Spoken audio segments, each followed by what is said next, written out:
Thank you all for coming tonight. This is our fall meeting for the Somerville Ave Utility and Streetscape Improvement Plan, or as we tried to call it in our office, SUSI.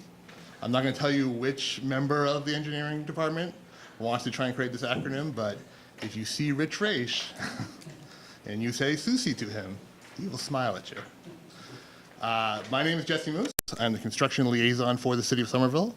I work out of the engineering department with the director, Rich Raish. Tonight we are joined by our alderman, J.T. Scott, Alderman Ward 2, Ben Ewan Campen, Alderman Ward 3, and Mary Jo Rossetti, Alderman at Large. Thank you all for attending tonight. Just some quick introductions. We have Dan Amlin, Project Manager, Utilities. We have Erica Vase, Construction Public Information Officer. Nick Schoenberg from Economic Development. We have Jackie Rossetti. Rachel Burkhart, our consultant from WSP. And Megan Nowak is from Barletta, and she's our construction team. So, all right. So what we're going to cover tonight. First things, we're going to talk about the communication outreach. We're going to have Erica Mace present that to us. Followed by, we're going to just do a project overview, talk about kind of where we are, where we're going. Followed by our progress since we broke ground in May. And then we're going to talk about upcoming construction work. Followed by the traffic impacts and detours. You have maps in front of you. You can study them now. And then afterwards, we're going to have a quick question and answer period. So now I'd like to bring up Erica Mace, talk about our communication strategy. Thank you, Erica. Hi, everyone. Can you hear me okay at this level in the back? Okay, great. Thank you all for joining us this evening. As Jesse mentioned, my name is Erica Mace. I am the Construction Public Information Officer for the City of Somerville. This is a new role that I have been in for about 5 months now. So this was a new position that was created. Obviously, as you have likely noticed, a lot of construction is going on around the city and more is planned for the near future. So they added a couple positions, including mine, to help add some capacity at the city to make sure that you all are informed and understand what is going to happen with all of these projects and that you get the information that you need and when you need to get it.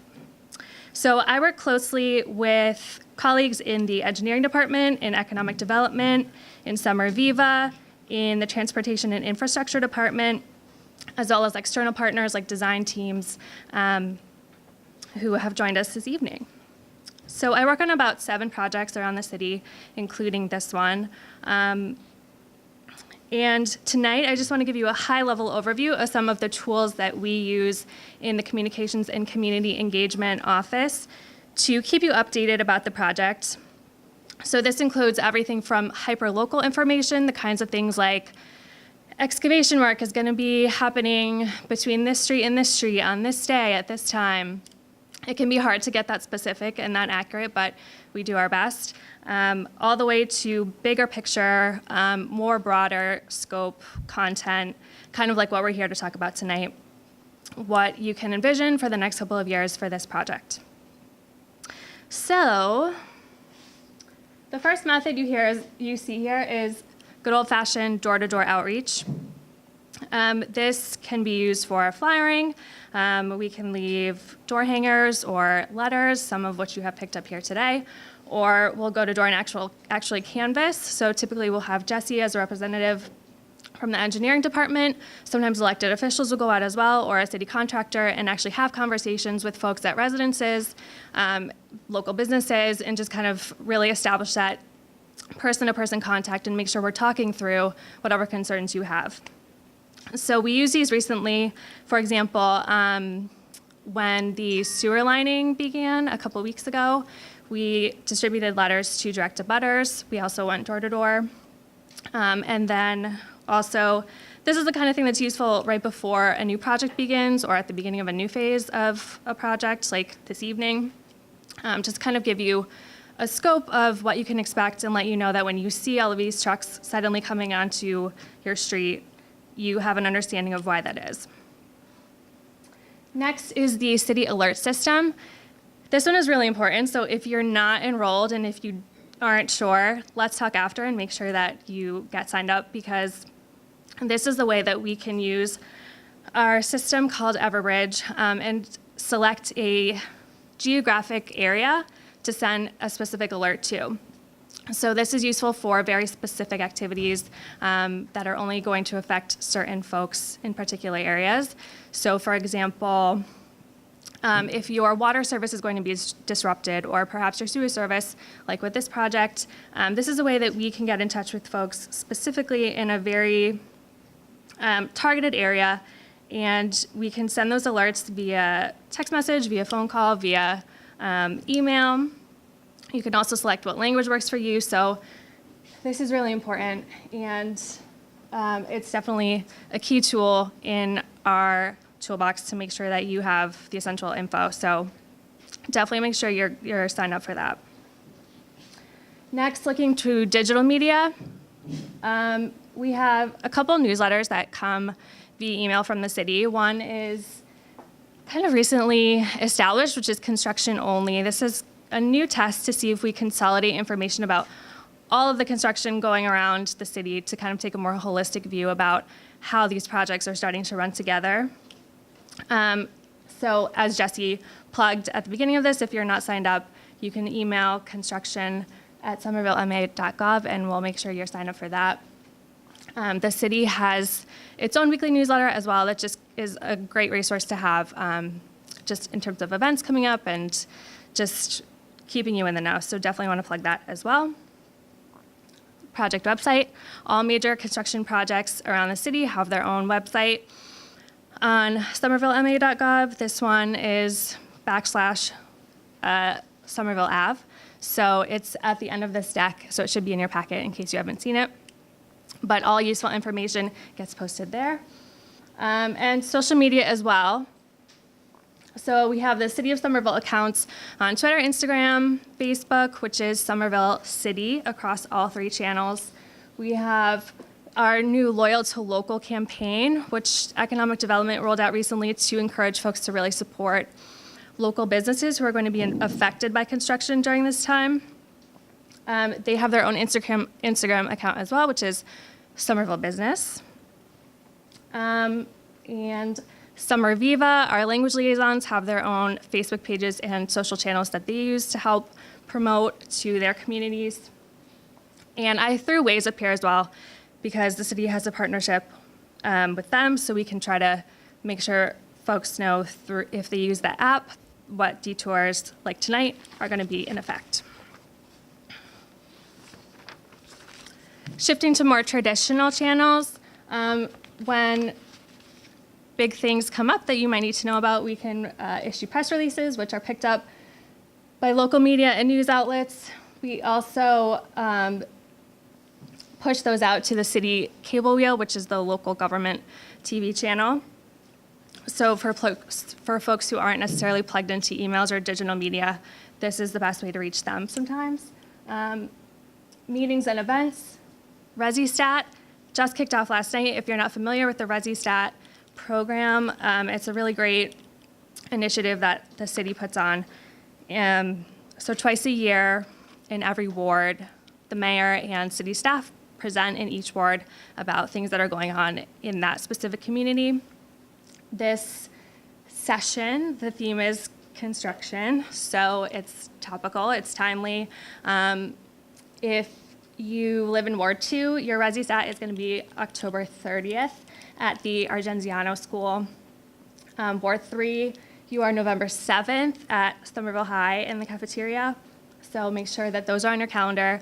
Mayor Curtatone will be there. He'll be speaking. We'll also have the directors of transportation and infrastructure and engineering just kind of talking through relevant construction projects going on. So it's definitely a great resource to head to. Community events as well. For this project specifically, I know that Jesse and Rachel have been tabling at the Union Square Farmers Market. We'll be at Summer Streets this weekend as well. So just kind of trying to engage with folks through events that already are happening around the city. And for local businesses specifically, folks from our economic development team and engineering have met multiple times with Union Square Main Streets and will continue to do so prior to and during these detour routes. Economic development is also working on programming for local businesses, including free workshops about marketing or other skills that might be useful. And they're offering a new technical assistance program as well. So if you're from a local business, feel free to stick around. We can answer those questions. And finally, signage. VMS boards, so those are those big electronic black and yellow signs that you see around the city. I think the one right now says basically stay away for 3 years, something like that. But we have 3 additional ones earmarked in the engineering department specifically for these detours. So we can get community feedback on what those should say and where those should be placed. So just be aware of that. The Loyal to Local campaign as well is going to start signage. They're going to have lamppost banners going up shortly. And as we'll discuss, a couple bus stops are going to be affected as part of the detour routes that are going to be implemented. The MBTA is going to start their own outreach about 2 weeks before the detours go into effect, and that's going to include primarily signage at the affected bus stops, which includes notices and maps. So that is just an overview of the scope of tools that we can use to keep you informed. Like I said, this is a new position, so if you have suggestions or creative ideas or feedback on how we can better serve you and keep you in the know, I would love to hear it. Definitely open to your suggestions. I have my card up front, or I will stick around after, and would love to chat. Thank you. This is our second community meeting. You may have attended our spring community meeting, and someone is not with us at the moment, which is Jess Fosbrook. Jess was the driving force of this project for the last year or so. She has since been promoted. She's now the Assistant Director of Engineering, also my boss. She is not here this evening, but we have Dan Amlin, who is our new project manager, who has been here about 12 weeks now, give or take. I've worked for the city for almost 9 years. I've seen people come and go, and I have been sincerely impressed with Dan's ability to communicate and facilitate this project. And I'm happy to call him my teammate, and here we go. Jesse, thank you very much. So again, just introducing myself, Dan Amlin. I started with the city about 2 months ago. Formerly, I was in the private consulting world as a civil engineer. It's always been a dream of mine to not only serve the community I live in, but to be a part of such momentous projects that not only benefit myself and you folks in this room, but the city as a whole. So just out of curiosity, by show of hands, how many people here live in Union Square?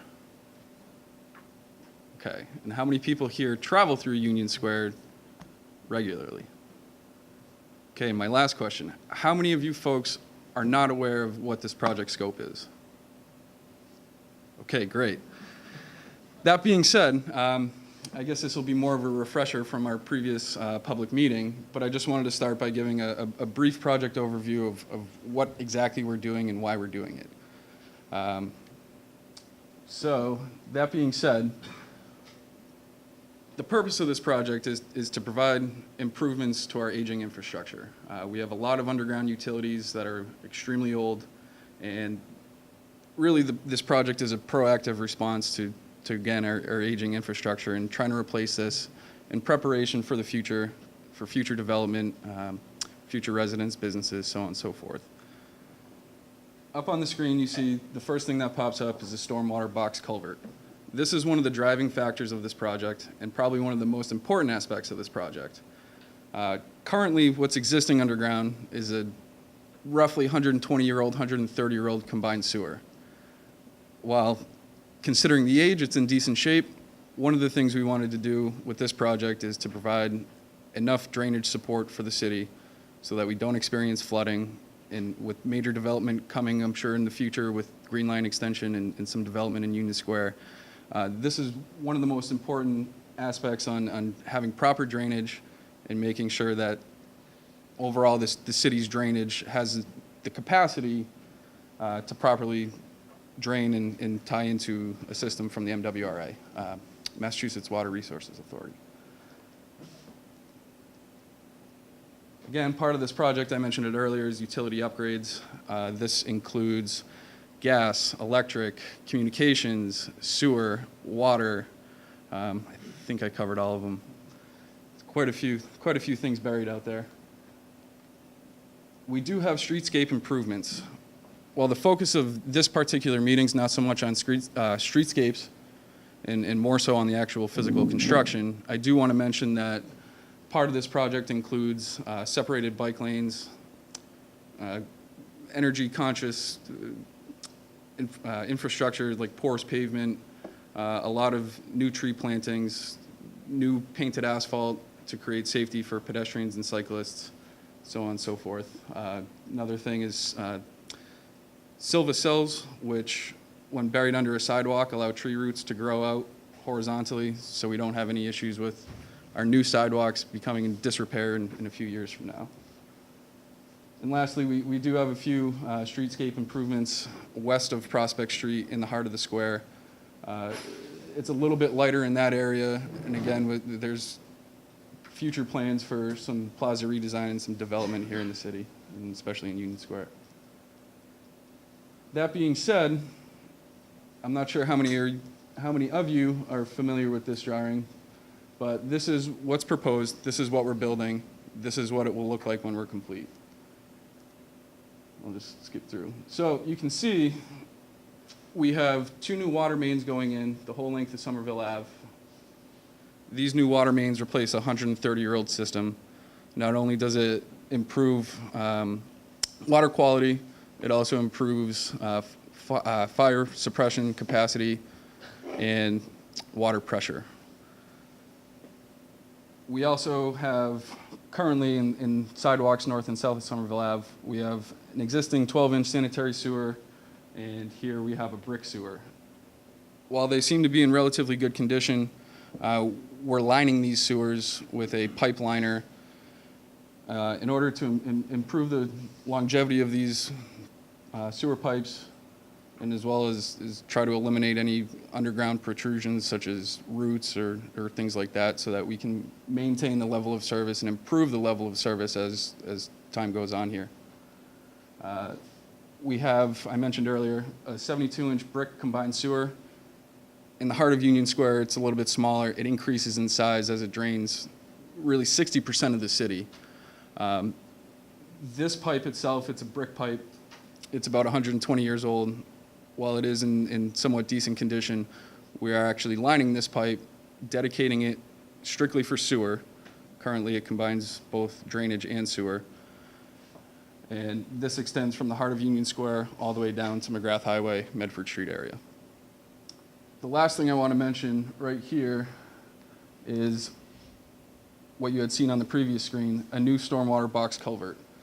It's 14 feet wide, 6 feet tall. It's pretty big. With this installation of the box culvert, it'll allow for up to 800,000 gallons of drainage, a capacity that hasn't existed in the city up until now. And as I mentioned, a lot of the work we're doing is a direct result of the installation of this box culvert. By installing this culvert, we're able to separate both drainage and sewer by leaving the existing sewer pipe in place and designating each respectively for drainage and sewer. Next thing I want to say, I'm sure a lot of you over the past 6 months since we broke ground have been wondering what is going on out here. Work areas have seemed a bit sporadic in really encompassing this entire area. That being said, I just wanted to mention to everyone what has been accomplished since we started up to date. So first I want to mention the sewer relocation, again, to provide enough service for the city. We've installed new sewer pipes, new sewer manholes, especially in the heart of Union Square and the plaza. Approximately 400 linear feet has currently been installed. Cured in place pipelining, which is ongoing at the moment. Approximately 6,100 linear feet of sewer pipe has been lined or is in the process of being lined. That includes both the combined sewer in the center of Somerville Ave and the 2 sidewalk sewers north and south. New water main installation, again, this extends from the heart of Union Square all the way down to Medford Street. To date, we've installed approximately 675 linear feet of both a 12-inch and 16-inch water main. Underground electrical ducts, again, 500 linear feet, have been installed in the heart of Union Square, as well as new gas main through the parking lot in the plaza. What's important about all this is in order, and we'll get to it in a minute, for the upcoming work that's expected to happen next month, and for the next 6 months, rather, a lot of these utilities, as is, were in the middle of the road, and we needed to move them out in order to create enough room for our box culvert. So while this may not seem like a lot as far as quantities, this work has been critical to maintaining our schedule and to prepare ourselves for what we're about to talk about next, which is really the upcoming work in November as far as the closures and detours and what that will involve. With that, I'm now going to turn it over to Rachel Burkhart, our consultant from WSP. She has been critical to the success of this project as of right now and for the future until we finish. She's going to talk to you about the upcoming work, the work zones, and some of the detours associated and some traffic impacts associated with the work we plan to do. Thank you all. Thanks, Dan. So as Dan mentioned here, my name is Rachel Burkhart. I work with a consulting engineering firm called WSP. I'm also another civil engineer. We were involved all the way from the early concepts of what we were going to do out here, what needed to be done to take this 100 to 130-year-old infrastructure here and renew it for another century of use, and kind of develop the plans and the specifications for this. And now we're in the midst of construction, so I'm out here most days.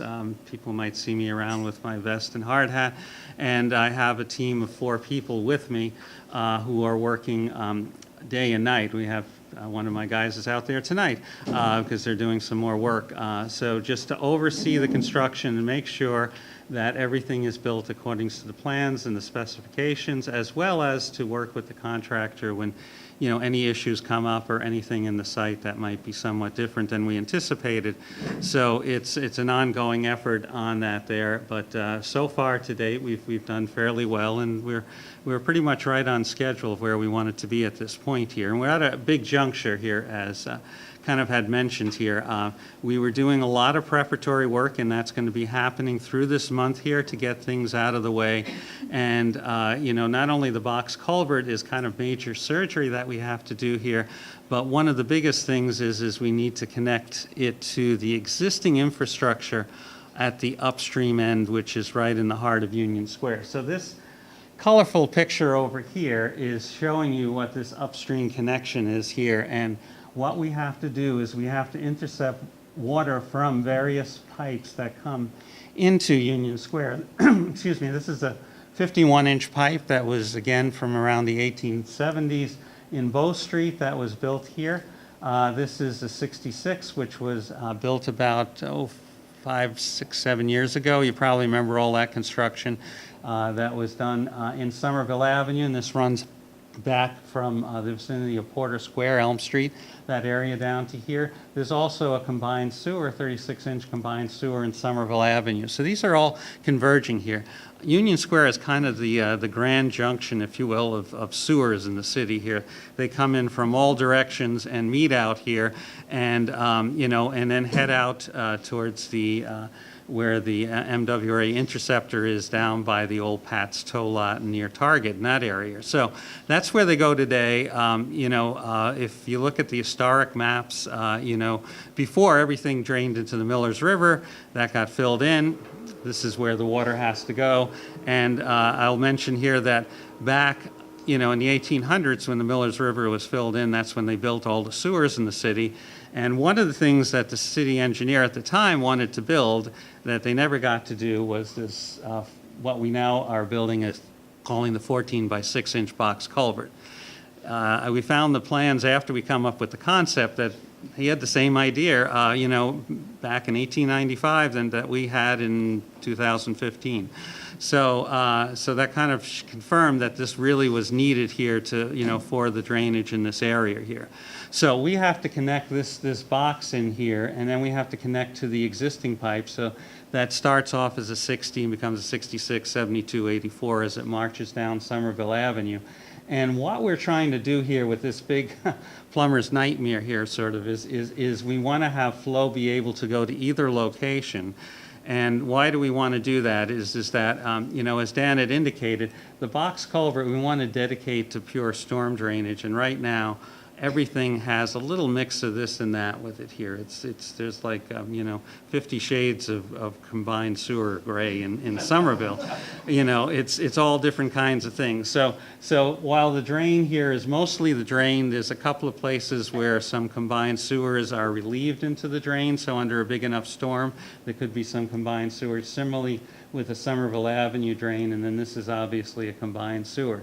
So in the end, what we'll be able to do is get everything down here, and our director of engineering, Rich Raich, has a master plan for accomplishing this, but it still requires some more upstream projects to get this to be pure drainage and this to be pure drainage. And then in that case, all of this will generally go down to here with some diversion of flow down here for other water quality reasons that we don't want to go, it's a long story. But anyway, the purpose is, so this is sort of like this little highway, off ramps here. So the water from Somerville Avenue can go this way or this way. The water from Bow Street can go either way. So this is what we needed to do. We spent months going back and forth with Rich to kind of come up with what we needed to do at this, and this is this configuration. So the good news is we know what we have to build. The other side of the story is that this whole thing takes up a fair amount of room here in the square. And when we are building it, this is it actually doesn't look all that much. Here's Reliable Market here, and Machu Chicken, and Grace's Ice Cream here. And there's Stone Avenue, and here's Mama Gina's over here. So it doesn't take up a huge amount of space, but we need room to build it. And a lot of what's going on out there, you'll see like sometimes 2 or 3 crews out there. We're trying to get all of the utilities that are in here out of the way. So we're trying to get the electric and the water, everything out of here so we can open up this here. So this is kind of, this is the infrastructure equivalent of like open heart surgery here. We have to make a sort of a giant excavation in the middle here to connect all of this together. And to do that, there's going to be very big equipment. These things are heavy, some of like this end over here. This is a 10-foot diameter manhole and only merely 6 feet high. So it's, you can imagine that built out of concrete is very heavy. So they need big cranes to lift this in place. And then they need to dig a big hole here, and they need to be able to ramp in and out of the hole. So, so that's why we need to do this here. So what we're effectively doing here is that Somerville Avenue eastbound here is going to be, ending at this point here, and you have to kind of go back on Bow Street at that point here, or seek an alternate route by Dane. And I'll show you the bigger map in a minute here. We do maintain the access this way here. Why do we maintain the access? Because the fire department is, down right by this building here, and we need the fire trucks and other emergency vehicles, police, ambulances, and all. Cataldo is down Washington Street there, everyone to be able to come through, because that's critical that happens. So we do maintain a lane of traffic here. It gets a little tight on the sidewalk for a while. We do maintain the bikes going in this direction, so we do maintain pedestrians and bikes in all directions. But there is this issue with traffic here, and we can kind of get into that a little bit more into the next phase here. So this is one of the more disruptive phases, obviously, but it's kind of what we need to do to be able to build this. So these are some of the traffic detours here, and then I have that map that I had up there before. I have another version of that map over here, which I hope you can kind of see here. So just here again, here's Reliable Market over here. Here's Somerville Avenue coming in.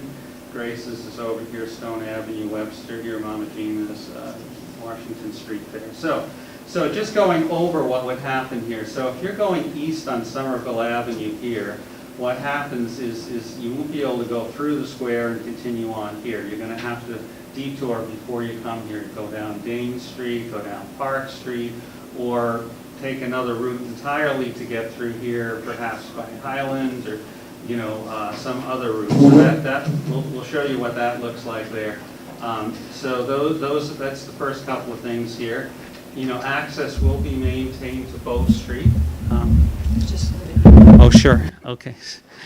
Can you do this on the screen? Yeah, we could do that on the screen. Yeah, we can go back to here. So just kind of showing that again here. So Somerville Avenue, you come down here, and that we won't be able to go through here, but I'll show you the other alternative routes by Dane and Park Street, and other ways to get through. Going in the other direction here, as I said, you'll be able to come from onto Bow Street, and then you'll be able to go westbound on Somerville Avenue, go around Bow and continue on Somerville. So that'll still be happening there. If you're coming up Webster here, you won't be able to go straight through.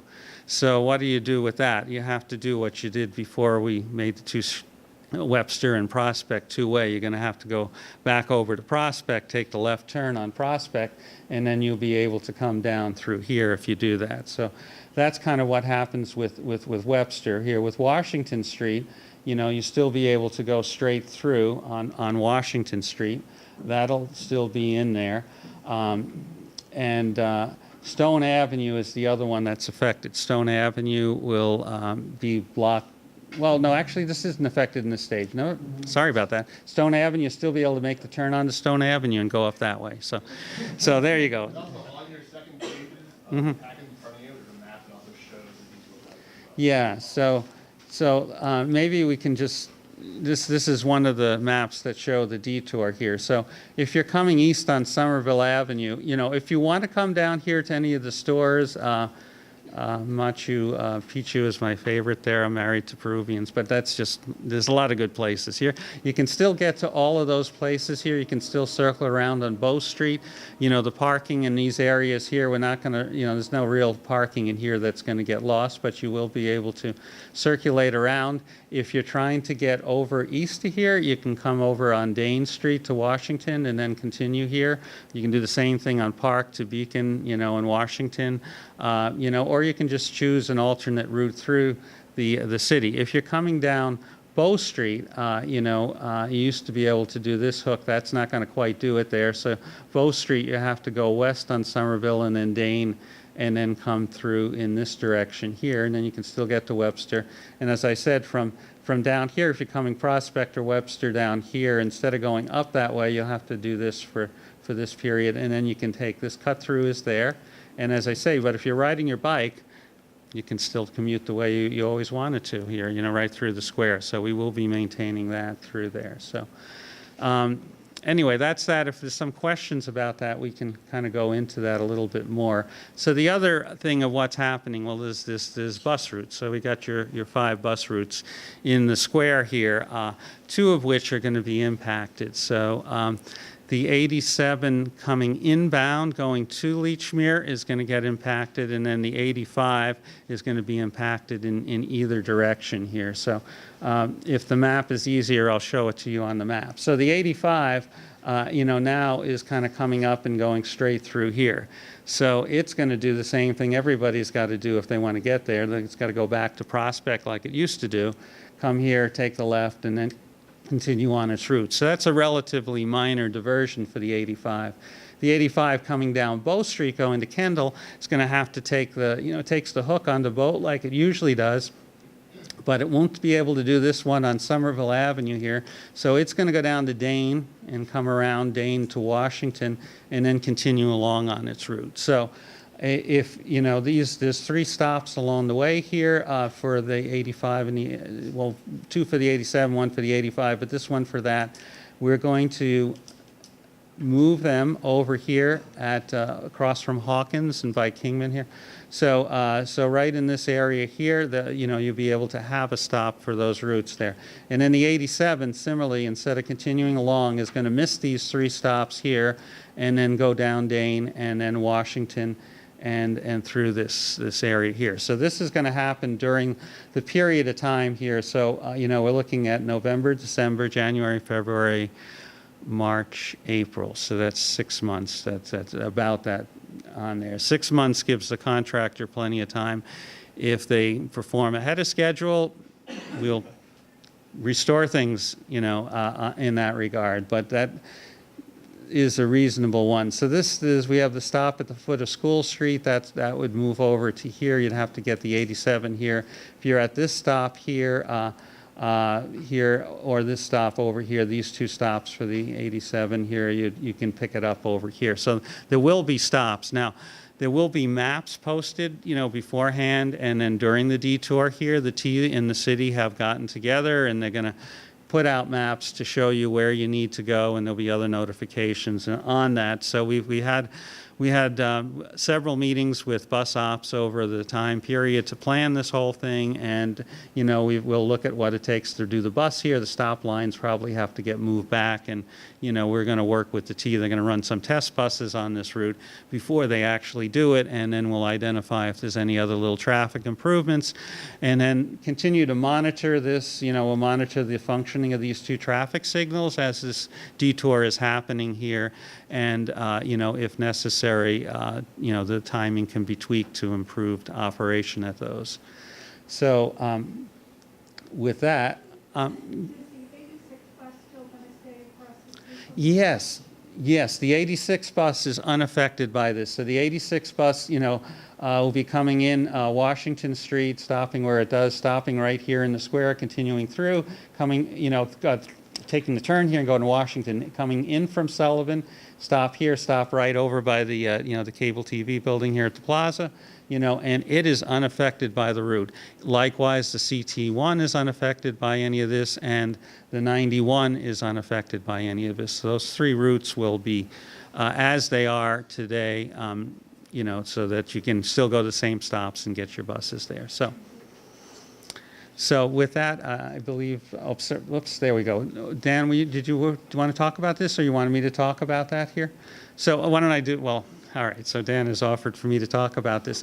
So what we wanted to do is just show you some of the things. These are from a different project, obviously, but if you have been out here, you've seen variations of the barrier with the fence on top of it, so you'll be seeing more of that surrounding the area, with a bike lane on the side of it where we can here.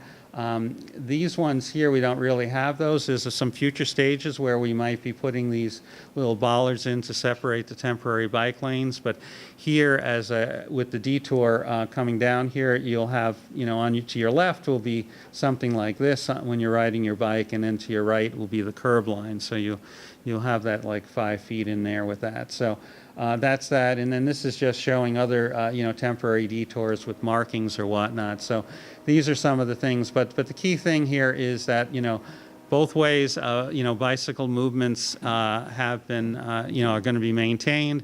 We have on our team is Tool Design Group, and they work with us to, kind of make sure we're maintaining, bike accommodations the best we can. So that'll be happening there. And then, as we say, the other direction, bicycle traffic can proceed, onto Bow Street, but that one little constriction, right here where you're coming through here past, the Reliable Market and Stone Avenue is going to be a little tight. So this is going to be bikes and vehicles have to share the lane. But once we get past there, then it splits up and you get in your bike lane. So it's a few hundred feet of congestion, but we've run into this in other stages so far where sometimes that's the case.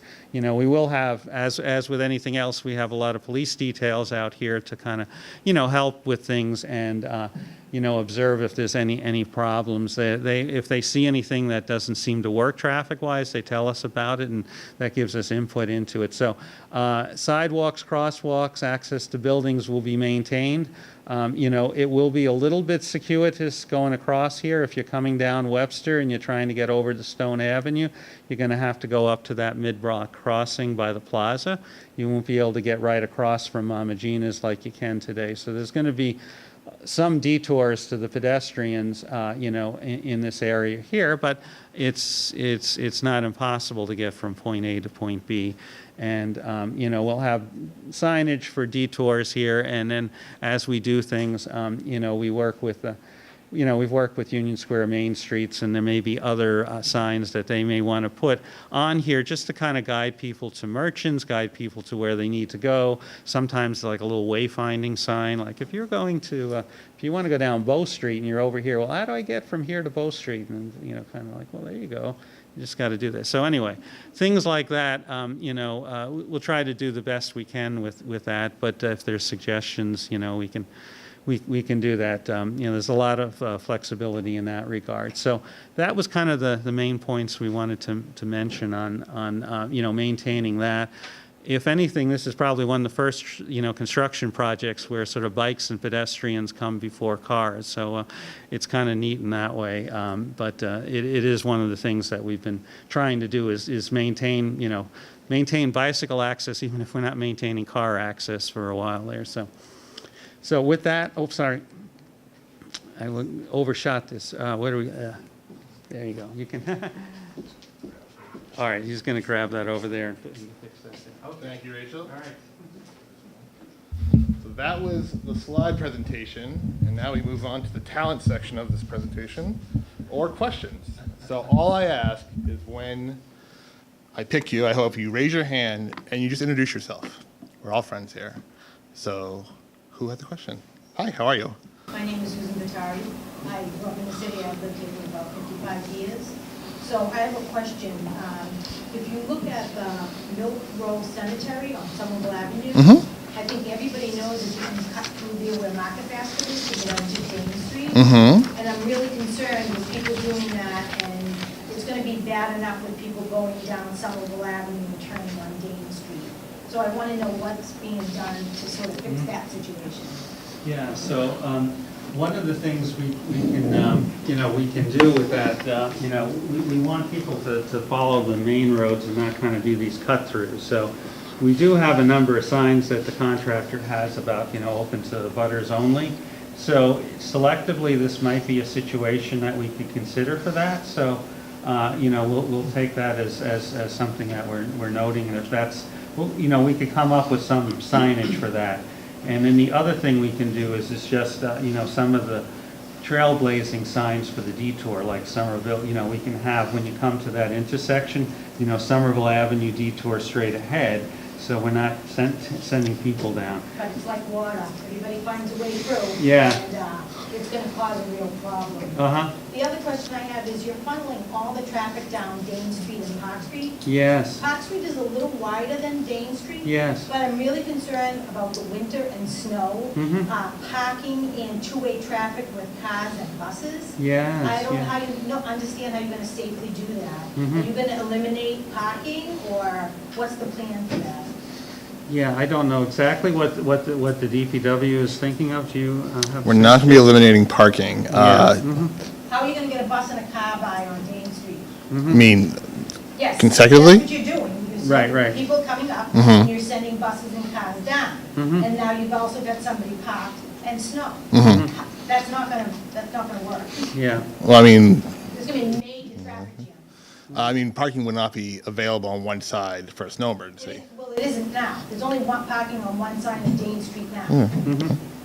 I can just offer one quick bit of information. I mean, it's something that we monitor throughout any street, whether there's a detour in place or not, but the fire department does go around after storms and identify streets that they can't get down, which is kind of our mark, that's 12 feet. So they'll feed This is gonna happen next month. I think that we need a plan in place instead of having the fire department reevaluate what's up with the snow. Right, So so there's no way you're gonna get all that traffic down there, so there's gotta be a different plan in place. I'm not an engineer, so I'll just offer one more thing, that detour plans are put into place with a very specific set of it's called the MUTC, it's municipal, I forget what. Yeah, it stands manual for, but it's- uniform I don't traffic know what control. you call it, I don't care what Yeah. you call it, I wanna know how I'm gonna get by to get to work. Yeah, yeah, one of the things that can be done, and we can talk, Jesse and folks can talk with DPW about that, is to come out and not just plow it, but to come out with front-end loaders and remove the snow banks. That's one of the That's things great, that can but be you're still done. not gonna get a bus and a car, and a parked car down Dane Street. Well, if you remove the snow banks, then you get it right over to the You cars. can't do it now. Have you driven down Dane Street today? Because I have. Mhm. And I have to stop and move over so that the other car can get by, because there's parking all the way up on one side. So I don't understand how you can route all this traffic that way as well as buses. It's not gonna work. There's not gonna be a flow of traffic. It's gonna be a complete jam. I mean, I do understand the concern. We've been working with the police and fire, and they've been reviewing the detours as well. And, if, we put this in place in November and it's not working, we'll be able to look at it and find an alternative. Okay, who do I call then? You can email construction at somervillema.gov and sign up for updates. Jessica. Hi there, I'm Jessica Eshleman with Union Square Main Street, so I also live in Union Square. I have two questions that I'd like to offer now. Thank you, Erica, for mentioning Waze. We've been interested to learn about how our navigation devices that help us find our way through the square, whether it be in car, on foot, or on bike, are going to alert us to these changes. So any information you could provide to us about Google Maps that aren't associated with Waze or Garmin or anything else would be very helpful. So I believe the city, right now, we only have a specific partnership with Waze specifically, but Jackie, correct me if I'm wrong, but I think the information does flow through to Google Maps, but I'm not sure about Garmin or anything, other apps or services to that effect. Is that something that could be researched further? I can definitely look into it. Waze, I think, is kind of like the big one, and that's been used for various projects thus far, but, so you're saying Garmin and, was there another one? Okay. Yeah, I can definitely look into that. Appreciate that. Thank you very, very much. And I think it's definitely worth taking a note to say, thank you for doing this work. We do recognize how important the infrastructure underneath our streets are. So we appreciate you doing the work and bringing us together for a chance to ask questions like this.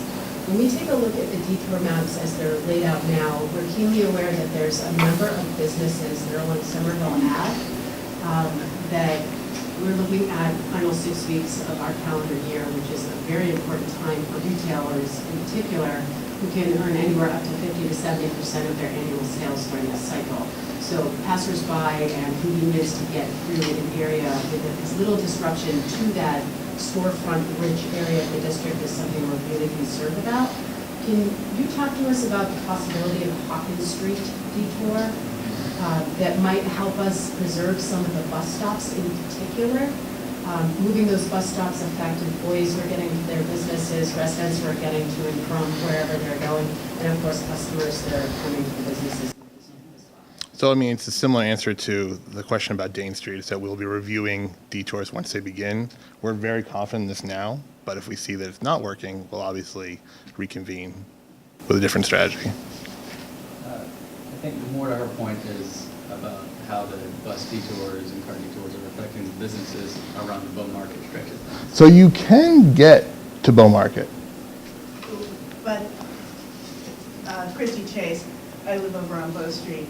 I do not drive, I ride the buses. Coming in on the 87 from Davis Square, I'm going to be dropped off somewhere on the other side of Dane Street. If I, as I see many people do, take the bus to the Market Basket for my groceries, and I've got a baby carriage and everything, that stop is at Millcrest Cemetery is being eliminated. It's going to be a very long walk for somebody with small children and packages, pick up and drop off. One of my other thoughts was that you're closing the stop at the corner of Carlton Street there. And for the 87 bus, that you could pick up passengers on the other side for your inbound route rather than having people for the 87 inbound going all the way down to Washington Street, when they could pick it up across the street. There's a bus stop at, I think, M&S Beauty, directly across Somerville Avenue, and that would pick that up and be a lot less walking for the people that are in that particular stretch. Rachel, you met with MBTA, correct? Mm-hmm. And what were their suggestions about this?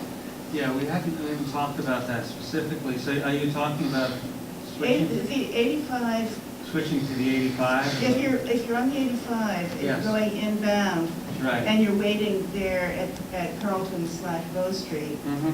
you want to go across the street to the corner of, I think it's Church Street, or Mm-hmm. just across there, there's another bus stop going in, and you wouldn't have to walk all the way down to Washington Street to get Okay. onto the 85. Yeah, all right. Well, that's a really good idea. So, And the other thing is, as I was saying, I'm concerned about people using Market Basket, as I see very frequently, that's a long way for older people and people with children and lots of packages. I don't know, for me, it's going to be a bit of a hike into the center of Union Square either way, but. Christie, can I That's ask not a, gonna- can I ask a question? Sure. Okay, so, the only alternative I see to get buses through there, to not detour them around on Dane, would be to send them down Hawkins.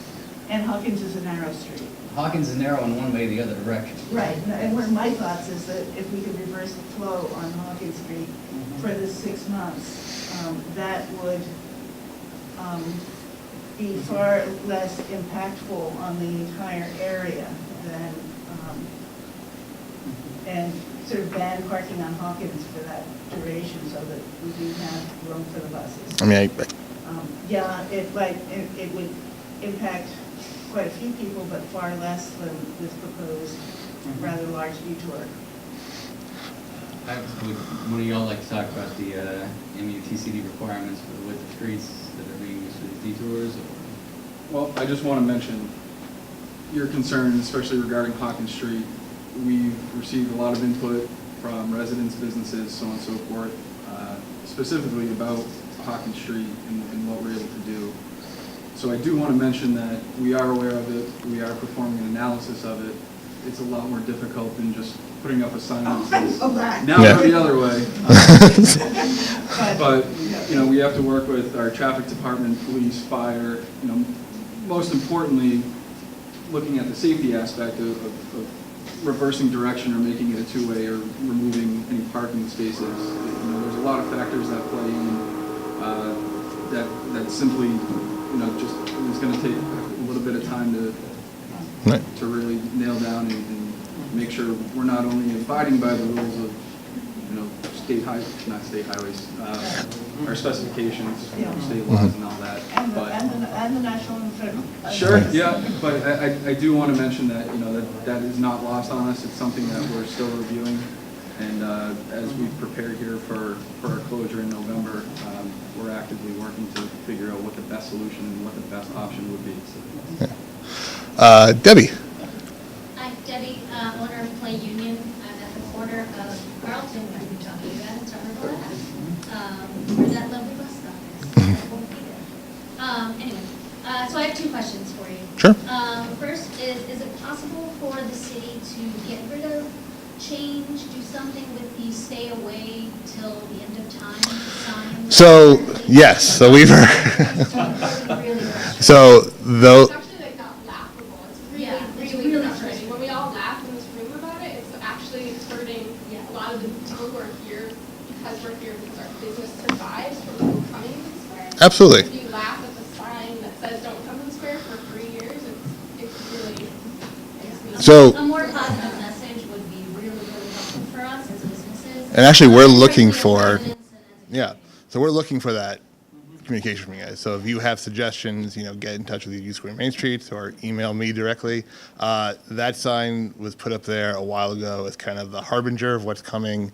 It may have outlasted its usefulness, but we can definitely update it. It's, And then my second question was about, are there going to be clear, like, please go this way, detours for the walking people? people coming from Yes. Washington Street back to Somerville Ave, going towards Hawkins Street, but also going towards like the back way from Lake Street kind of thing, if they want to go back, because I know it's, the arrows are on that little Mhm. map, but someone's not going to be walking around with that map. Right. So we have, It's important that we have that really clearly marked. Absolutely. Especially for parents, nannies, et cetera, with Yeah. strollers, small children, snow. so we have 3 additional VMS boards that we have not used yet. And we are actually the same thing, looking for feedback on how we can best, location for them and, messaging as well. So keep them coming. Just let us know. I think the other thought is maybe just a few wayfinding signs that, like turn here, or something like that, whatever, that maybe, just little small signs that Right, could that's be what I'm made talking up. about. Yeah. We put an item in the construction contract to make up signs just for that purpose there. Hi. In the back. I just wanted to latch on to the Hawkins Street conversation. I think there's a large group of us here who are very close, if not on Hawkins Street. Mhm. And I know you're performing an analysis on it, and I would like to just say, is there any way that part of the analysis is talking to people on that street or around that area? Because I think that we have, having been in that area for quite a long time and seeing the traffic flow, there is probably on average at least 3 to 4 times a day someone going the wrong way down the street. So it's like actually functions almost as an illegal Mhm. two-way street.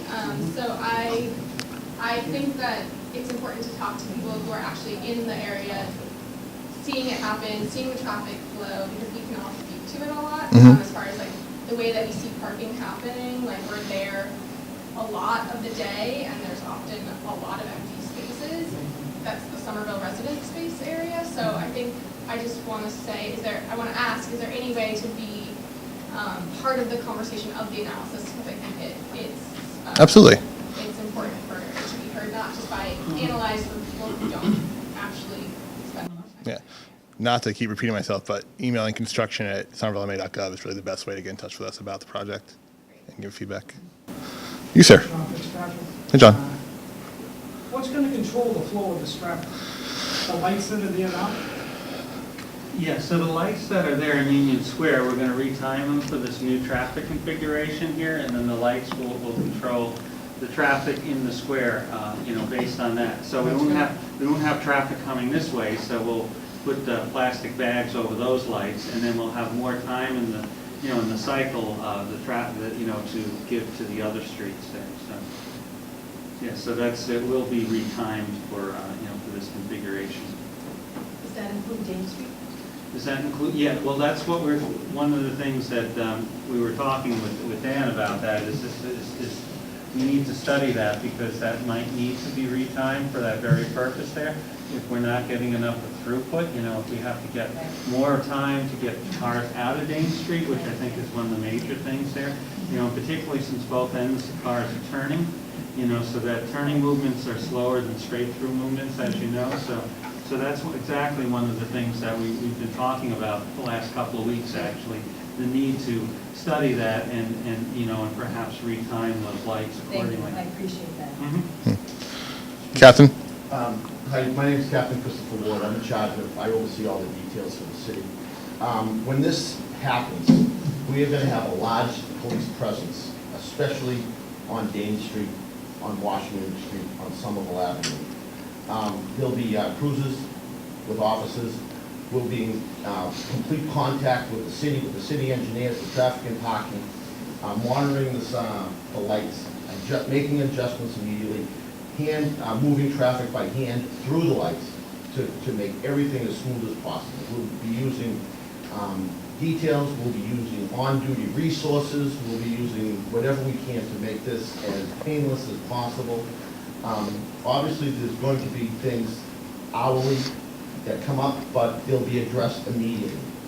The main focus is about everybody that cuts through the city, and now Will- they can't get through Union Square. So it's not just resident traffic, it's everybody that's coming from, McGrath Highway. Agreed. Down School Street, all that. That's right. So, I mean, I'd be happy to use Park Street as well, but I think that's just gonna be the same kind of impact. the thought pattern is, once this construction happens, the first few days could be hectic, but then it'll alleviate because people will regroup. People coming from Boston or Medford or Malden, they'll regroup and they'll change their route, so they'll make an adjustment. So it will mostly just be, hopefully, Somerville residents traveling through. That's the thought process of it, so that's what we're thinking. But we will have a large police presence there. And if you have any questions, you can email me directly, and I'll make sure they're handled right away. Great. So, you're welcome. And just tagging on to what the captain said, what we show here on this plan and these signs is specifically related to the heart of Union Square. We do have plans in place that have appropriate signage all the way from Porter Square down to McGrath Highway, encompassing a huge area, letting people know if they plan to cut through the city to seek an alternate route. However, we don't want to confuse folks and say, you can't access Union Square because you can. If folks want to go out to dinner, if they want to shop, they will still be able to do that. So again, just seeing this and seeing what signs we have, this is on a much larger scale on something we don't have here today. Hi, how are you? Yeah, you. I am a last-year Somerville resident, and I live on Oxford Road, just about where I'm not sure. And I don't own a car, but I'm thinking of general traffic, and I'm thinking also of neighbors. I'm wondering what's going to happen because so much of this area is closed off and so many people come into Union Square that don't live here for the restaurants and for everything else. People are going to be driving around looking for parking and taking other people's resident parking spaces, and I'm wondering if there's going to be any, I don't know, anything extra enforcement to be done for parking in resident spaces or kind of minimizing the impact of people That's a really looking good for question. places to park. Yeah, I mean, that's a really good question. We can definitely talk to our traffic and parking office about more enforcement. Maybe people have correct parking stickers when they're parking. If they won't park in meters, they're parking on Walnut Street. If they're not residents, they can get a ticket. We can definitely communicate with them about that. People do now. Yeah, I imagine. It's going to get crazier. Yeah. Any question? Yeah, I had a couple questions, just that I haven't heard yet. One of the biggest ones is, since the change of Prospect Street to two-way and the loss of that dedicated left turn onto Somerville Ave that feeds into Washington Street there, that's become a really difficult turn, and it's caused a lot of backup there. And the argument was made that it's going to be alleviated by people being able to shoot straight through on Webster. I think we're going to see more people because you can't simply pass straight through on Webster anymore, and if they want to access Bow Street, which is, Bow Street, well known as one of the main throughways to get north through town, that's going to put all that traffic off of Webster Ave and onto the left or Prospect at Somerville. Is there a plan to restore temporarily that dedicated left or somehow change the signal timing? Has that been part of the signal timing plan at Prospect and Washington? Yeah, I mean, one of the things we've looked at some different timings for each of the intersections for some of these critical phases. So that's one of the things, but I think one of the excellent suggestions you have is, do we want to get more of that left turn lane in there, We're coming down there and we have a bus stop there for the, the CT2 has the bus lane coming down there. But can we rearrange that to get more capacity in that left turning lane is I think what you're looking for there. So I think, and since that's mostly just paint to reorganize there, let's take a look at that. It's painting. It might also be moving that bus stop, that CT2 bus stop another 100 feet up onto the actual bridge. Yeah, because 100 feet, you can get 5 more cars at least, in there, and that might make the difference there. Excellent idea. All right, thank you. And then the other question, 2 questions. I'm not going to ask the one about where's Ben. I'm not going to ask about Bonner being two-way. I'll let you handle that. But in addition to the questions about the cut through, like you said, water traffic's like water, right? It's going to flow through Market Basket. I'm also hearing concerns about Duck Village, like the village in Hanson Street. Cut throughs, people might be trying to duck through there to make their way out to out to Washington Street, or especially cutting through on Percy to try to get off of Park Street there and cut through. We already see a lot of static backups there, and that's going to lead to potentially more unprotected lefts coming out without traffic lights. Also, I'm looking at potential increases on Laurel Street. The streets coming south off of Summer Street. I just wondered if there was a general plan in place for that, or any thought about I would definitely, maybe temporary butters only signage, or is that part of the greater plan that we don't see on this?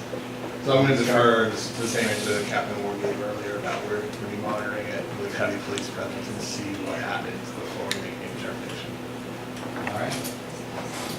I have confidence in the residents of Ward 2 to be outspoken. Me too. Any other questions? You sir in the back.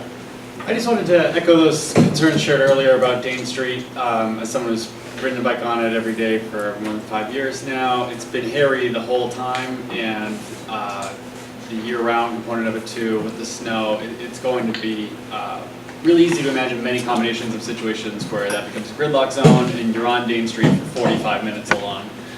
It's a left turn off of Dane Street, which is exceptionally difficult, so whether it's Hawkins, whether it's any other kind of relief thing, it doesn't have to be a panacea, but you're going to get to a point, first storm in December, and you're going to be looking for any possible opportunity just to let a little off the top for the pressure that Dane Street's about to be under. So any possible thing that you're considering now, or just getting open to, or just, you know, some of the great ideas brought up now, I'd say fast tracking those, because Dane Street is not going to serve that corridor well at all. Like she said, you can't get, you know, a bus and a car down it now, bus, car, and a bike. It really, really seems like that's too much for too small of a road. I can comment on the snow removal topic, and I don't want to speak on behalf of the DPW. I can speak on behalf of historically what the DPW has done on major routes, which Dane Street will now be considered a major route. Make no bones about that.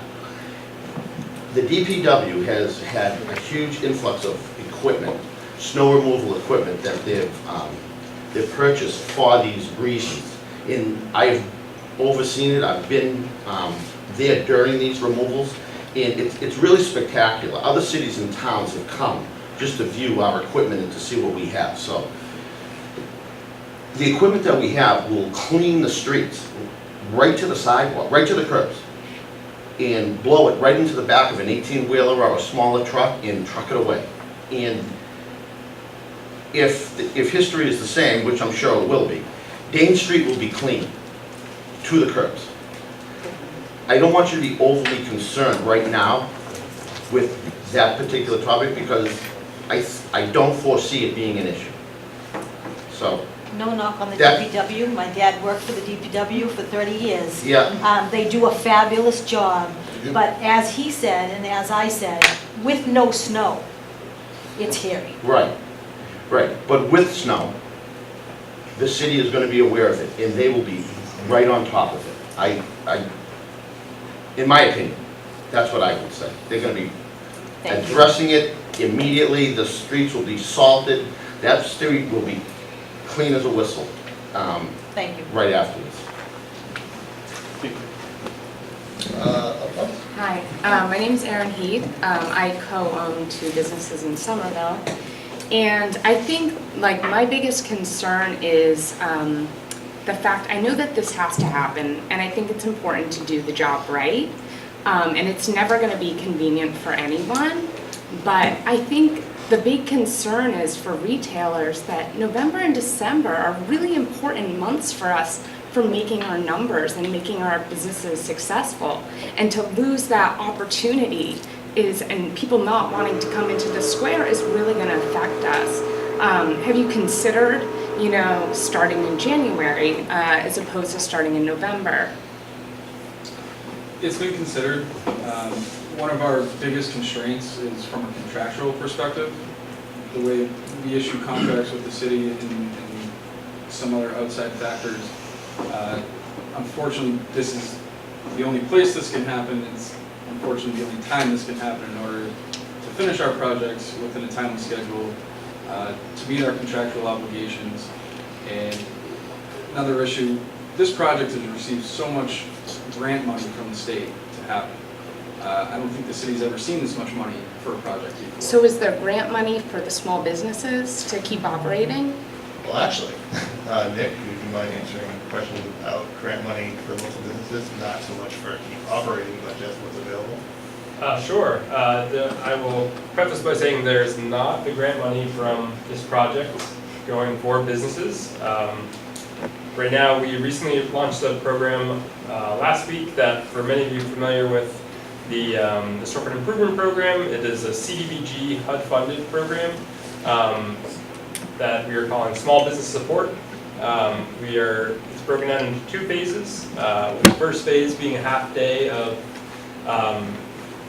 coaching assistance with a coach that, whether based on what kind of need that you think your business would most benefit from, whether that's a financial planner, a marketing assistant, a web designer, an architect, just to name a few examples, which would then lead to a half day of consulting services with 6 recommendations that would be provided based on that consultation.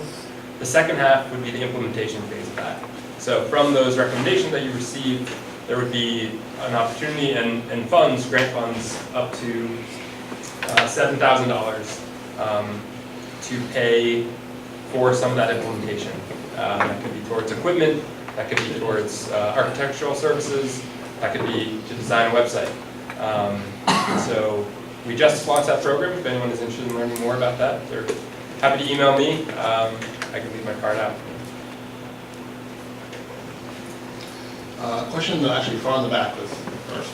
Yes, my name is Barbara Person. I live on Olive Square, right off Lake Street. And I want to address a question regarding traffic of a different kind, which is the rodent population and how bad it is. And with all this digging, and I know we're supposed to have a new rodent czar, but what kind of baiting are we going to do about this? I've lived in that house most of my life, and it has gotten so bad. I go out at 5 in the morning to get the bus, and some mornings I count 7 rats while I wait at the bus stop. And just trying to get from my house up to Loyal to get the bus. So if everyone didn't hear Barbara's question, it's basically, what are we doing about rats? What are we doing? So our contractors are required to bait from the construction. I actually looked at a report today from 311 looking at Ward 2 and 3 and number of rat calls in the last 3 months. And actually, there's less than I expected. So we need you to help us get that information. So please call 311, tweet at 311, call them on Facebook, show them a picture of the rat. But that's how we get that information, so we know where to put the traps, where to bait. So thank you for bringing that up, but please definitely inform 311 of locations, and we'll try and address it. Zach? To follow up on, Zach Ballin from Bow Market, to follow up on Aaron's question, what I'm hearing and understanding is that the schedule, keeping the schedule is weighing much more heavily than is the potential negative impact on businesses in losing a November and December season. And you know, the schedule is weighing more heavily than those concerns. What feedback can we as a business community give to who in the city that might raise the weight of our concern and our ability to maintain and have that sort of weigh against wanting to maintain the schedule? So that's a great question as well. You can always contact me. Nick is also very involved. You'll see him at Union Square Main Street meeting. We're up for any conversation about it, and we can figure out ways to help dealing with the construction while it happens. Alice Saunders, I also own a business right next door to Aaron and Rose. And while I appreciate what Nick just said about the grants and all that small businesses, that doesn't have any effect on the next 2 months for us small retailers, where so much of the income that we make during the year is in those months. And we've been working all year to prepare for that, and then to only have a few weeks to plan and kind of reshuffle. I'm just reiterating how detrimental that's going to be to a lot of us small retailers who, you know, pay a lot of money to have our businesses in Union Square. And I mean, you also have your Loyal to Local campaign, but how are the ways that you're envisioning that you're going to help your local retailers over the next 2 months? I can speak a little bit more to that. You know, we're thinking about it as in a three-pronged approach. One is communication, one is assistance, and the other is, I'm blanking on the other one, but it's going to be really, you know, workshops and events. We have a marketing workshop coming up October 22nd. It's going to be from 10 to 12. It's free. It's open to specifically for small business retailers, getting prepared for the holiday season, but also considering that there is going to be construction in Union Square. We have 4 marketing specialists that will be attending to speak at different topics, making sure your business is listed with the correct timing and hours schedule online, you know, building up your branding, just various topics that will be talked. You can bring your laptop and talk directly with the consultant afterwards to really key in on those more specifically. And then consistently, it's going to be some of the technical assistance opportunities that we have with this coaching program. But we also, we know this is a big problem. And so we want to do, and we want to continue to open up a line of communication with the businesses, with Union Square Main Streets, with other merchant associations, to be able to, you know, respond to the concerns of the small businesses, which is really what makes Somerville special.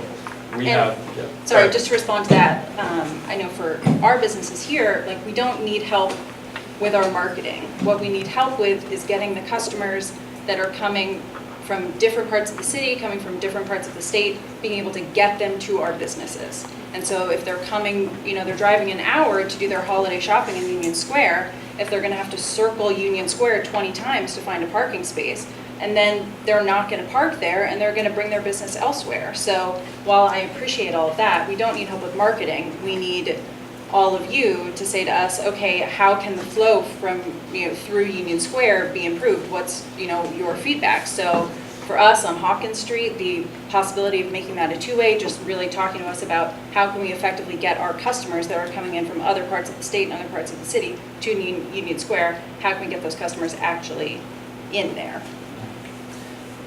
Nick, if I can, yeah, it's tough when you're a retailer looking at having all this right now. You know, an idea of a marketing seminar isn't necessarily going to help you at this point. One thing that's very concrete that does help retailers in Union Square is every time Somerville Arts Council has an event here, every time there's something that brings people into the square, Union Square Main Street's obviously tried holiday stroll and things like that in the past. As we enter the winter, you know, there's been different major snowstorms, there's been impromptu snow parties. Maybe if one thing that I'd love to have happen is to have Jessica from Main Streets meet with you and maybe Nina from the Arts Council to see what kind of holiday season events we could throw together quickly that would bring people, just try to get traffic into there. Traffic, wrong word. Get people down into the square. I think that would be one thing that we can do to help offset this, because honestly, I think Gracie's the only person who's not counting on December. That also has one other question that I've gotten on this is construction planned to be a daily activity all the way through the major snow season here? Is that what Barletta Heavy is planning on? And is it Barletta Heavy that's going to be doing the work in this? Yes. Holy cow. Yes, this project, I mean, schedule it's already over 3 years long. So the only way we can accomplish this, you know, is to just work through summer, spring, winter, fall, you know, and just keep moving ahead on this here. You know, building the box culvert, you know, we progress at somewhere in the vicinity of 4 to 6 feet a day. So we have a half a mile to go.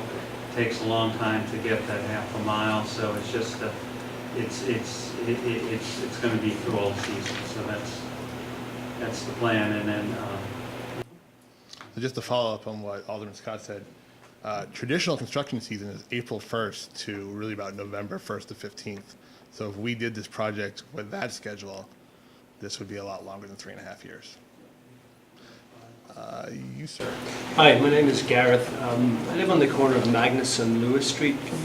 See where that is? It's a block in from Dane Street. My primary concern, I have 2 young children. It's if you go down to where Dane hits Washington Street, and the next street in is Magnus. So if you're going down there, it's a dead end, it's a one-way. So I have 2 young children, and my primary concern is with safety. That's going to arise from the aggressive driving of people attempting to cut through, specifically in my area, but in the general area. We experienced this with detours when Beacon Street was being worked on.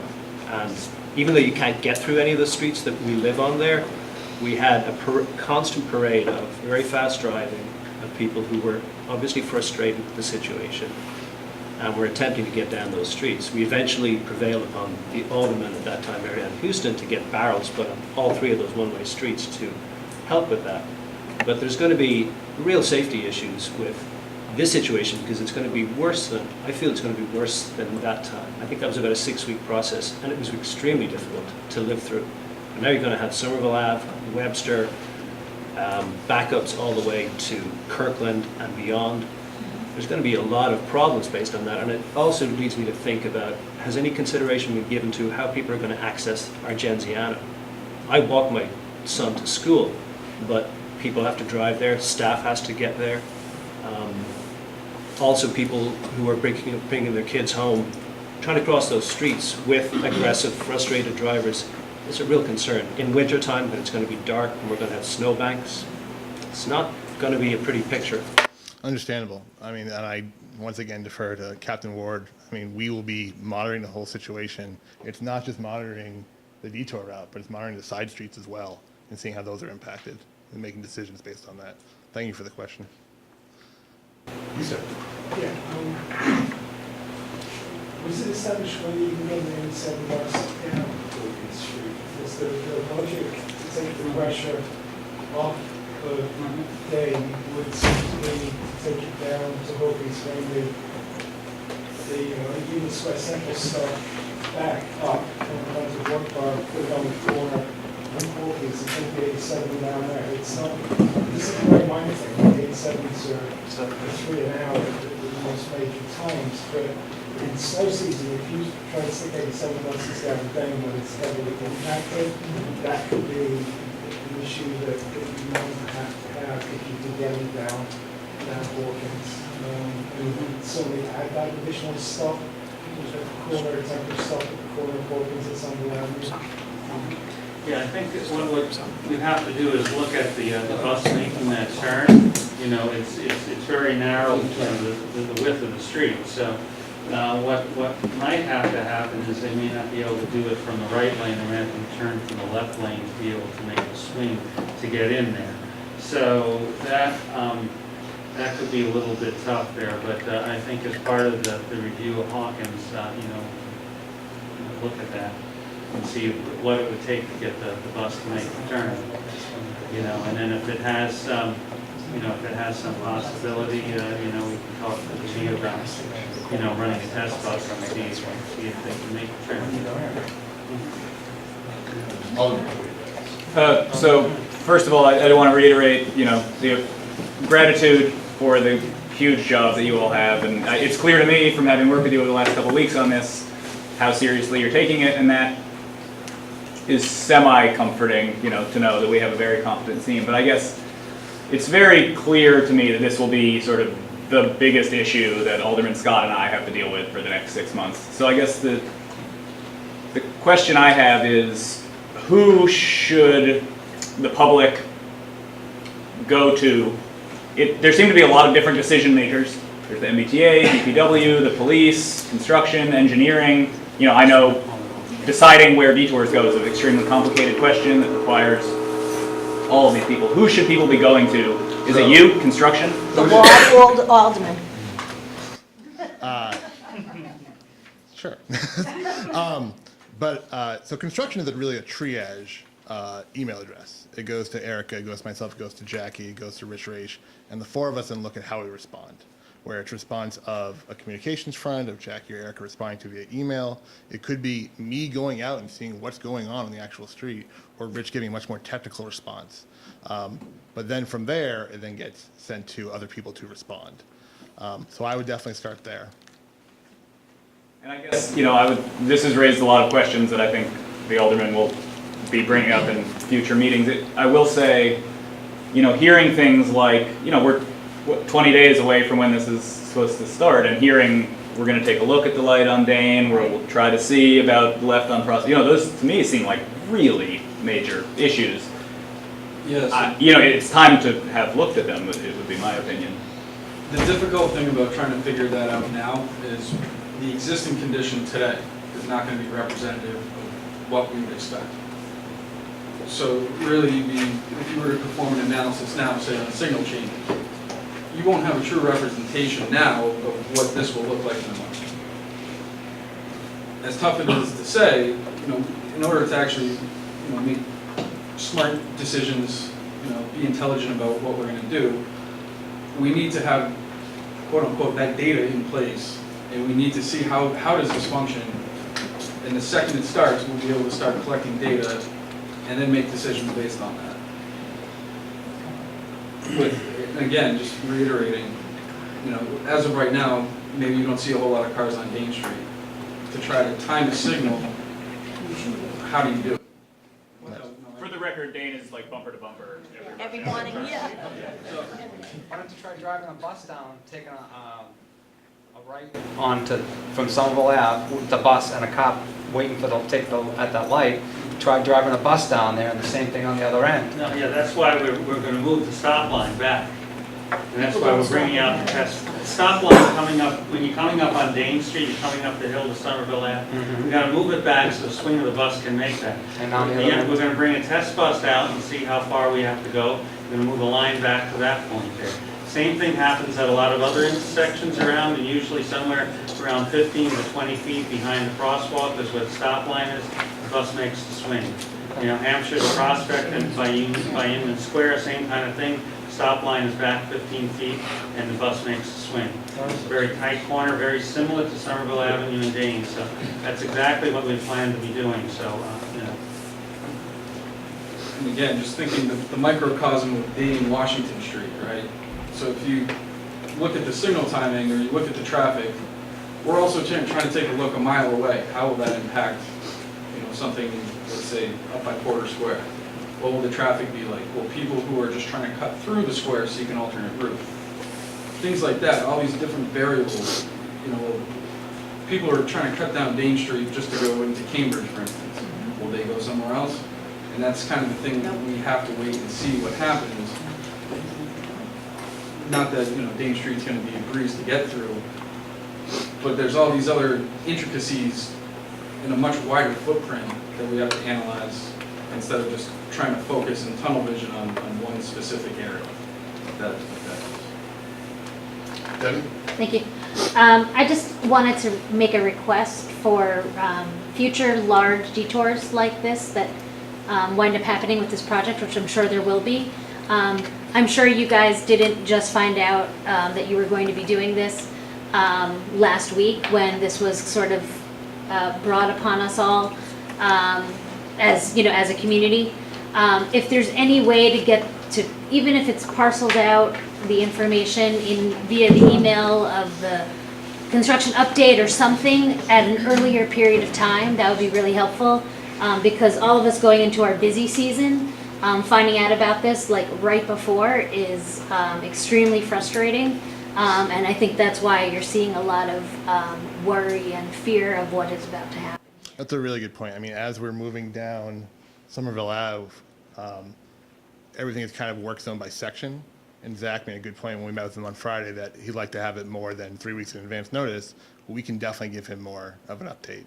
A couple more months than that. That's not a problem at all. Alderman. Thank you. Just some observations. I sat, as you know, Jesse, the Ball Square Bridge is going to be closed. So I've sat through many community meetings about that, which is state-driven, not local contract-driven. It's a little different. But There have been a lot of meetings with the community well in advance. There was a decision to change the timing of the closure of the bridge to assist with the small businesses. I'm sure you all know that already. What concerns me of what I've heard here is two things. One is the traffic study that I don't understand wasn't done, because with the Cedar Street impact, for the Ball Square Bridge closure, that's a whole year. That's gonna be crazy, and the meetings have been very stressful.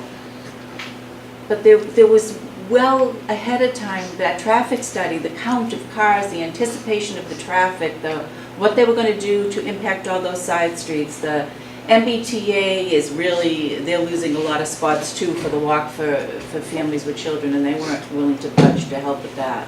That was frustrating, but they knew the data, they knew the anticipated traffic impact. I don't understand why that piece wasn't yet done. That's really boggling my brain.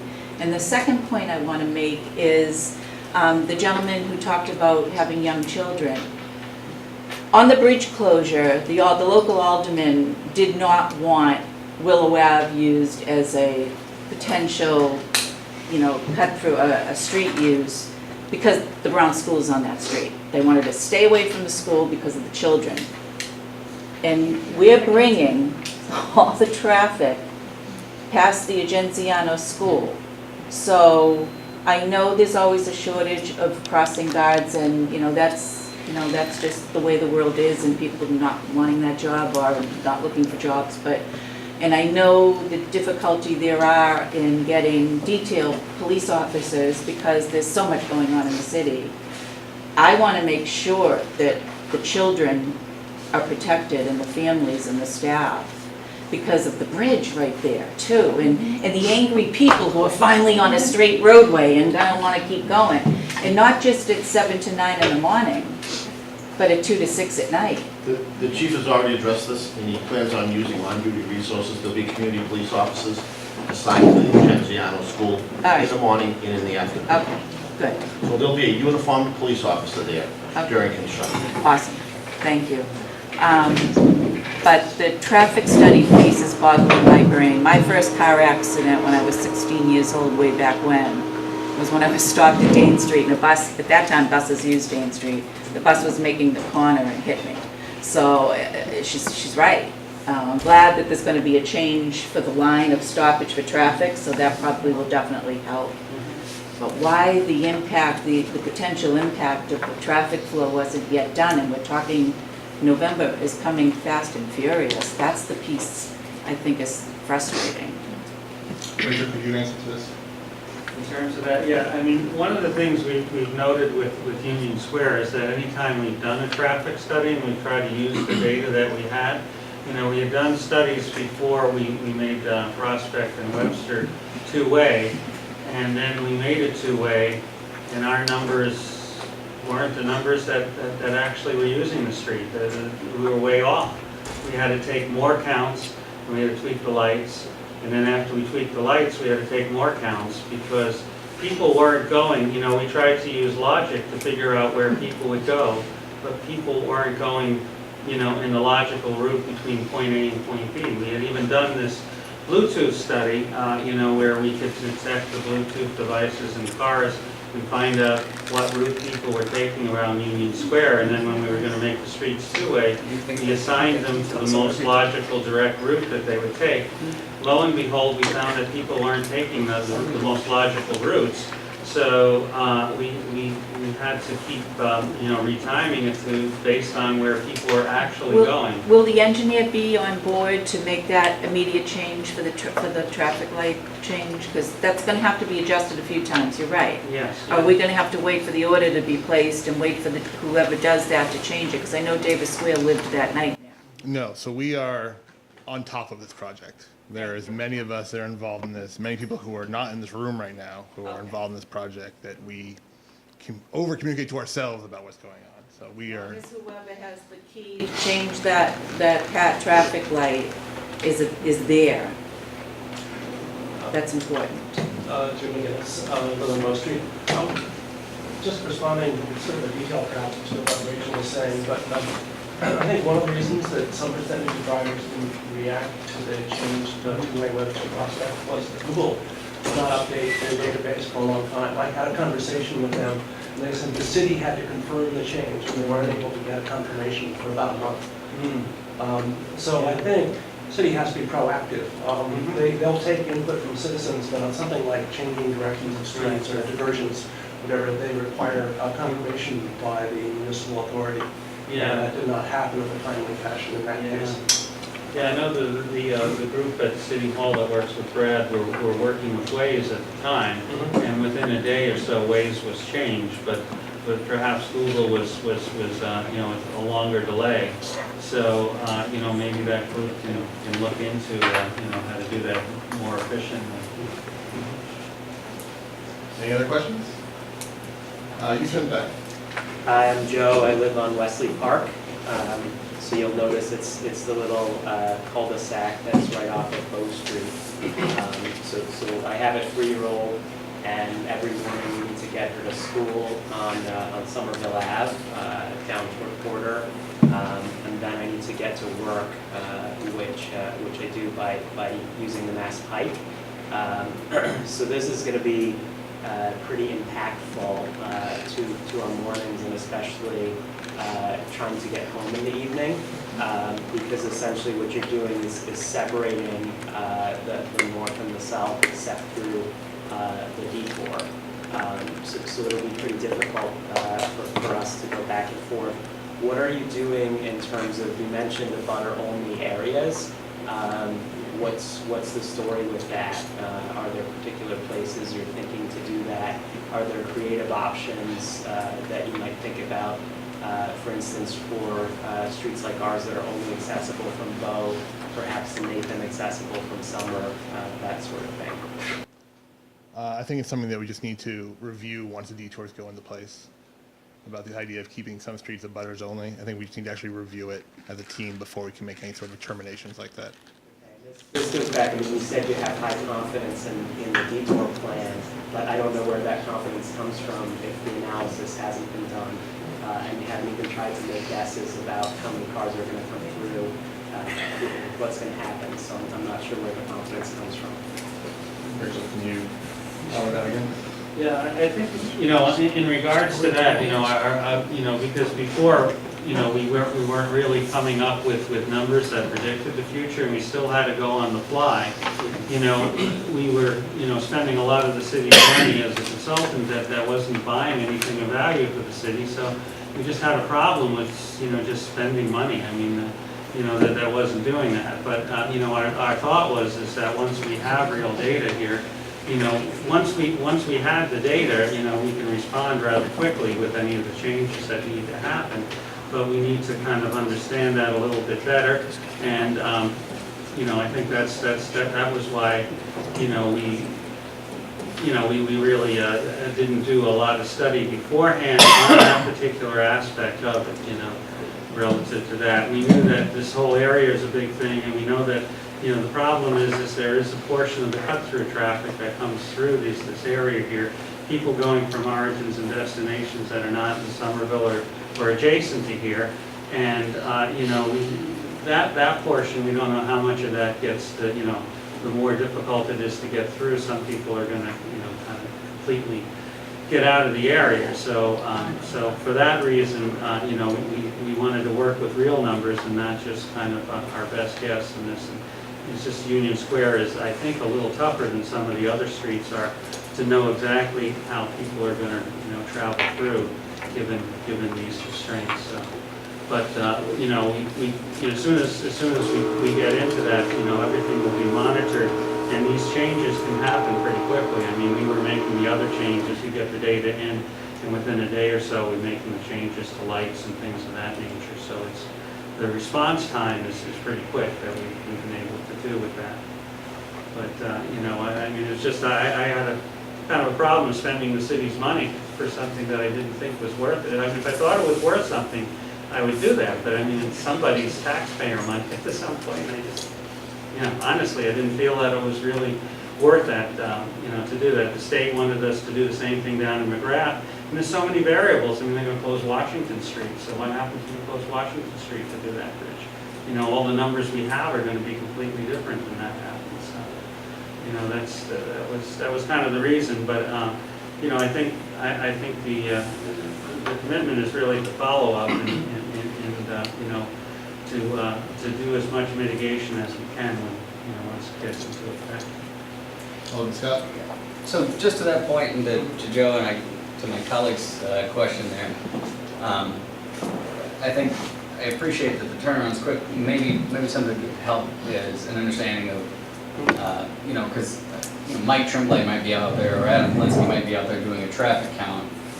Is there a workflow in place? Can you describe to us how that goes? It's Adam Linsky out collecting numbers one day, the traffic engineer gets it the next day, the signal gets changed on the third day. What is that turnaround time? I mean, it's look very like? similar. When we did the first contract, that was very similar to exactly what would happen. Is just, you know, they might go out and do the counts or so, or we might, you know, hire someone to do the counts, and then, you know, within a couple of days after that, we'd be making the changes to the traffic signals. So, you know, it was probably in the order of 3 to 5 days, you know, the turnaround from the counts to, you know, getting physically out there to change the timings.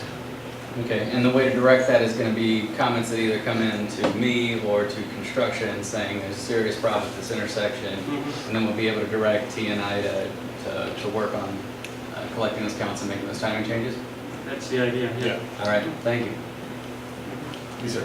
When you drive down Somerville Ave in the morning, there's trucks double parked all the time doing their deliveries. What are you gonna do with one lane? None of those businesses are gonna get their deliveries or anything. So which intersection are you talking about, sir? All the way down Somerville Ave. So down like near like Target or down like in the? Right in Union Square where Jerry's Liquor. Mm-hmm. Oh, okay. All right. Yes. They still have access, sir. Yeah, they're not losing access there. They have one lane, right?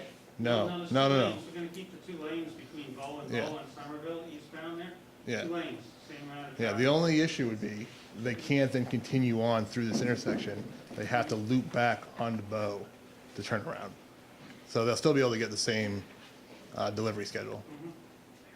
There's no loss of parking, no loss of delivery, you know, loading zones on that part of Somerville Avenue.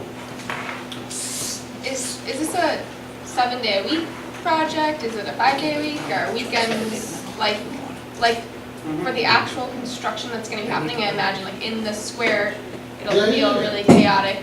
The traffic flow, obviously, like weekends, the traffic flow in and out of the city is much different. Do you guys have?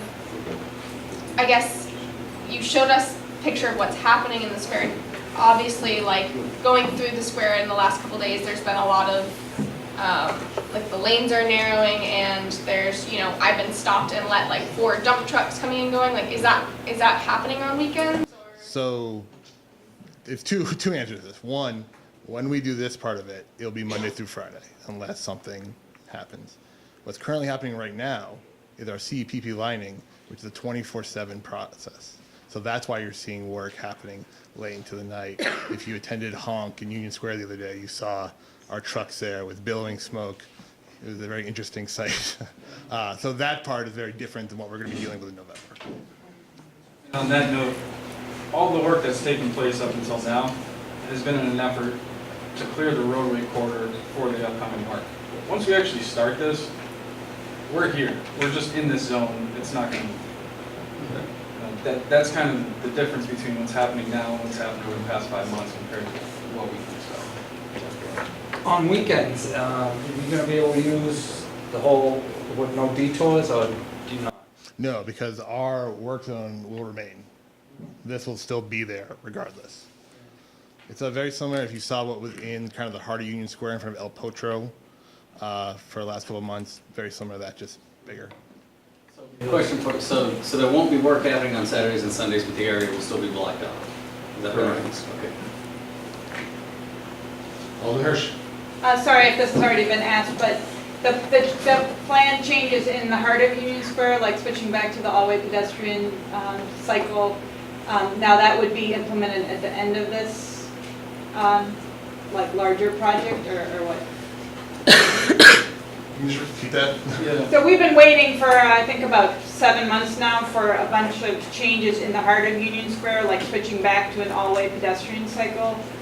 And those haven't been implemented yet, but it sounds like now that those might need to wait until the end of this process because everything's going to be different anyway, temporarily.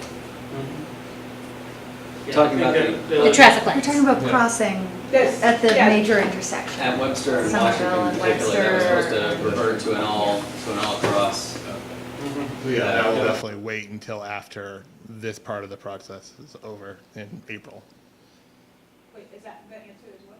So this part, this work zone, it's not working. Maybe so long it's broken.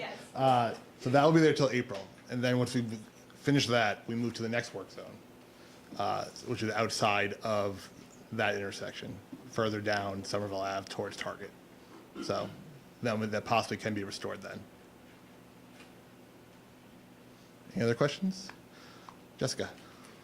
So you're hearing from a handful of businesses who are deeply concerned about the impacts of these. And I'm thinking about their employees, and I'm thinking about us as residents who love these businesses. And many businesses who have opened just this year, and many of us may or may not know, but the statistics of how crucial that first year is for businesses it's really significant. I'd like to just implore your team to please explore the Hawkins Street alternative as soon as possible and not wait through these 6 weeks in this fourth quarter of the holiday shopping season. To do so could have really devastating effects that are really long-term.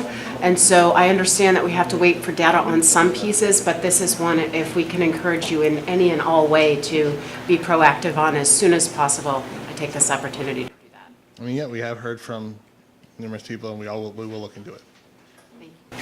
To add a little comfort to your concern, Jessica, the Hawkins Street issue has been talked about, is being talked about, and it's something we look at continually. Earlier than today, and we'll be continuing to look at it and hopefully, again, make a smart decision on what we can do, a couple different factors in the sooner than later. Any other questions this evening?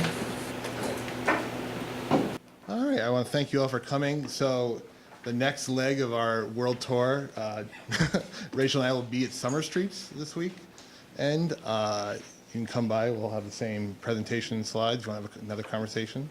If there are businesses you know that have not heard what's going on, please send them my way and we can get them information as well. We'll also be at the Resident meeting for Ward 2 and Ward 3. We're doing a follow-up meeting with Union Square Main Streets on the 25th. Thank you all for coming. Have a great night. We definitely value your input. We know this is a huge inconvenience. Anything that can help us serve you better, please call 3